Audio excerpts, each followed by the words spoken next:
Each day this week, WBZ This Morning wants to start a discussion on mental health and its impact here in New England. Today we're talking about first responders, and each year 4 times as many police officers commit suicide as die in the line of duty.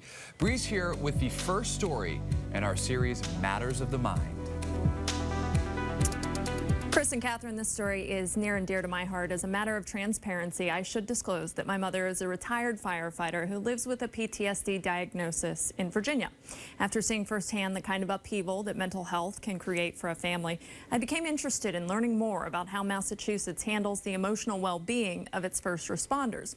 I was surprised to find a very unique and sophisticated system of peer support. We need rescue, fire and ambulance. The alarms never stop at Cambridge Fire Department. With 12 to 13,000 calls a year split among 280 firefighters, occasionally the heroes themselves struggle to keep it together when faced with some of life's ugliest moments. Honestly, it's really not pretty. You're seeing people who really love what they're doing, love the job, but they have a problem and they just don't know how to go about getting help. At the Firehouse breakfast table, members of the department's critical incident stress management team tell me about their peer-driven approach. Who better to talk with than someone that's been on the call with you?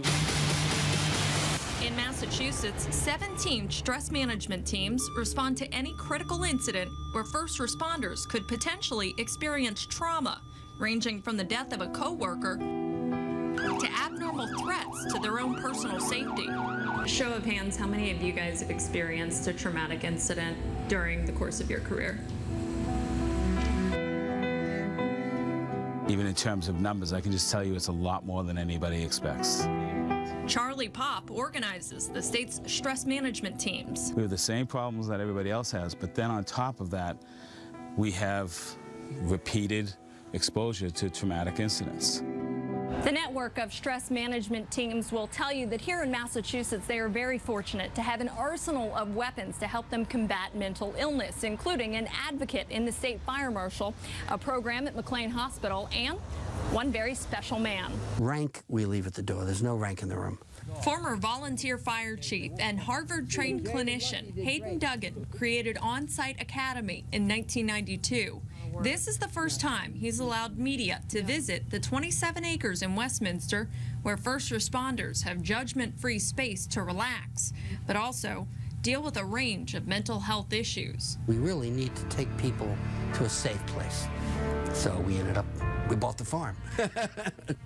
Hayden founded the nonprofit after years of struggling with alcoholism, trying to deal with guilt from a failed rescue of a 12-year-old girl. Thought I was fine. In this business, we say fine is fouled up, insecure, needy, and emotional. When he realized he wasn't fine, Hayden recognized a big need for something like On-Site, supplementing traditional hospitals, but specifically treating police, fire, and EMS. I would argue to you, it's a public health issue. Who do you want out there? Do you want a police officer, a medic, an EMT, or a firefighter who's healthy? Is that who you want out there? Then take care of them.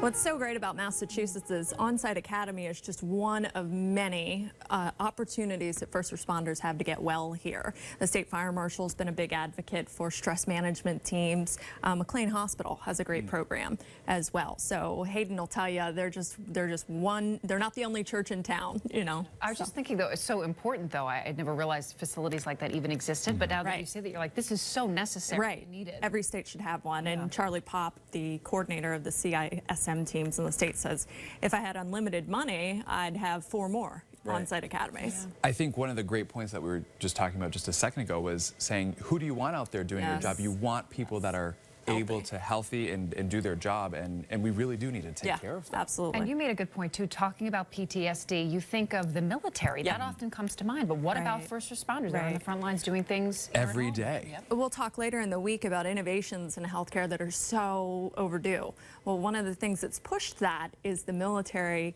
recognizing their soldiers need some help. So it's benefiting a lot of folks that the military is at least, recognizing that, and hopefully we can pass it along to other areas. Thank you very much, Bree. And we're going to continue this conversation all week long. We look forward to seeing it several different angles and all throughout it. All So right. you've got it all covered. Let's do it. Appreciate it. Thank you very much, Bree.